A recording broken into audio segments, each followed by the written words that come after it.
കൊല്ലം കരുനാഗപ്പള്ളിയിൽ കൊതിമുക്ക വട്ടക്കായലിൽ കുളവാഴ വില്ലനായതോടെ മത്സ്യത്തൊഴിലാളികൾ പട്ടിണിയിലായിരിക്കുകയാണ്. പള്ളിക്കലാറിന്റെ പശ്ചിമ തീര കനാലിന്റെയും സംഗമ സ്ഥാനമായ വട്ടക്കായലാണ് മാസങ്ങളായി കുളവാഴ കിടക്കുന്നത്. ഇതോടെ മത്സ്യത്തൊഴിലാളികൾക്ക് കായലിൽ വല നീട്ടാൻ കഴിയാതെയായി. കുളവാഴയുടെ വേരുകൾ കായലിന്റെ അടിത്തട്ടിൽ വരെ നീണ്ടു കിടക്കുകയാണെന്ന് മത്സ്യത്തൊഴിലാളികൾ പറയുന്നു. ഇനി ജനുവരി ഫെബ്രുവരി മാസങ്ങളിൽ അറബിക്കടലിൽ നിന്ന് വേലിയേറ്റ സമയത്ത് ഉപ്പുവെള്ളം കായലിലേക്ക് കടന്ന് വേരുകൾ അഴുകി വേണം കുളവാഴകൾ നശിക്കാൻ. ഇതിനുശേഷം മാത്രമേ മത്സ്യബന്ധനം പുനരാരംഭിക്കാൻ കഴിയൂ എന്നാണ് മത്സ്യത്തൊഴിലാളികൾ പറയുന്നത്. കോയിവിള, അരിനല്ലൂർ, മുട്ടം, ശാസ്താംകോട്ട, പട്ടക്കടവ്, അരവിള, കുരിപ്പുഴ എന്നിവിടങ്ങളിലെ മത്സ്യത്തൊഴിലാളികളാണ് ഇവിടെ വർഷങ്ങളായി മത്സ്യബന്ധനത്തിന് എത്തുന്നത്. നീട്ടുവല, കോരുവല, പെരുവല എന്നിവ ഉപയോഗിച്ച് പരമ്പരാഗത രീതിയിലുള്ള മത്സ്യബന്ധനമാണ് നടത്തുന്നത്. പെരുവലക്കാർ പകലാണ് മീൻ പിടിക്കുന്നത്. അവരുടെ വള്ളത്തിൽ 14 തൊഴിലാളികൾ ഉണ്ടാകും. മറ്റ് മത്സ്യത്തൊഴിലാളികൾ രാത്രിയിലാണ് മത്സ്യബന്ധനത്തിന് ഇറങ്ങുന്നത്. ഇവർ പുലർച്ചെ 6 മണിയോടെ മത്സ്യബന്ധനം പൂർത്തിയാക്കി കായലിൽ വെച്ച് തന്നെ മീനുകൾ ലേലം ചെയ്ത ശേഷം തിരികെ പോകും.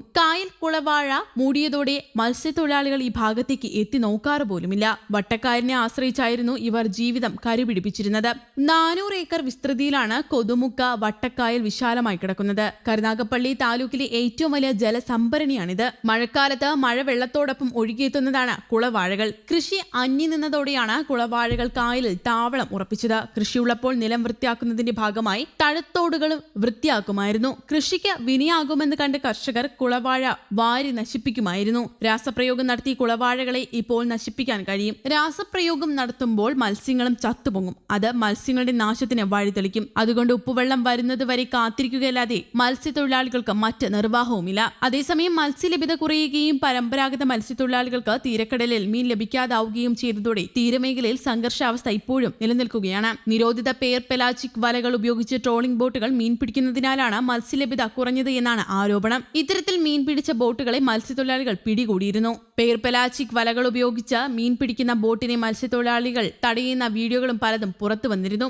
അത്യന്തം അപകടകരമായ സാഹചര്യമാണ് തീരമേഖലയിൽ നിലനിൽക്കുന്നതെന്ന് ഇതുമായി ബന്ധപ്പെട്ടവർ പറയുന്നു. ഇത്തരത്തിൽ പിടികൂടിയ ബോട്ടിനെ മത്സ്യത്തൊഴിലാളികൾ വൈപ്പിൻ ഫിഷറീസ് സ്റ്റേഷനിൽ എത്തിച്ചിരുന്നു. പിന്നാലെ പെലാജിക് വലകളുമായി ഗൗശ്രീ പാലം ഉപരോധിച്ച് വലിയ ഗതാഗത കുരുക്കിനും കാരണമായിരുന്നു. കടൽ സമ്പത്ത് പൂർണ്ണമായി നശിപ്പിക്കുന്ന പെലാജിക് ബോട്ടുകളുടെ മീൻപിടുത്തം KMFR നിയമപ്രകാരം സംസ്ഥാന ഫിഷറീസ് വകുപ്പ് നിരോധിച്ചിട്ടുള്ളതാണെങ്കിലും കൊല്ലം, നീണ്ടകര, കൊച്ചി, മുനമ്പം, ബേപ്പൂർ എന്നീ പ്രധാനപ്പെട്ട ഹാർബറുകളിൽ നിന്നും 100 കണക്കിന് ബോട്ടുകളാണ് പെലാജിക് മീൻപിടുത്തം എന്നാണ് ആരോപണം. ഇതുമൂലം കേരളത്തിലെ തീരക്കടലിൽ മത്സ്യസമ്പത്ത് ഇല്ലാതാവുകയും മത്സ്യത്തൊഴിലാളികൾ പട്ടിണിയിലാവുകയും ചെയ്തു. ട്രോളിംഗ് നിരോധനം പിൻവലിച്ചതിന് ശേഷവും കടലിൽ മത്സ്യലഭ്യത കുറഞ്ഞതോടെ കടലിലേക്ക് പോകുന്നില്ലെന്ന് മത്സ്യത്തൊഴിലാളികൾ തീരുമാനിച്ചിരുന്നു. പെലാജിക് വലകൾ ഉപയോഗിച്ച് ബോട്ടുകൾ തീരക്കടലിൽ മീൻ പിടിക്കുന്നതോടെ മത്സ്യസമ്പത്ത് തന്നെ ഇല്ലാതാവുകയാണെന്ന് മത്സ്യത്തൊഴിലാളികൾ പറയുന്നു.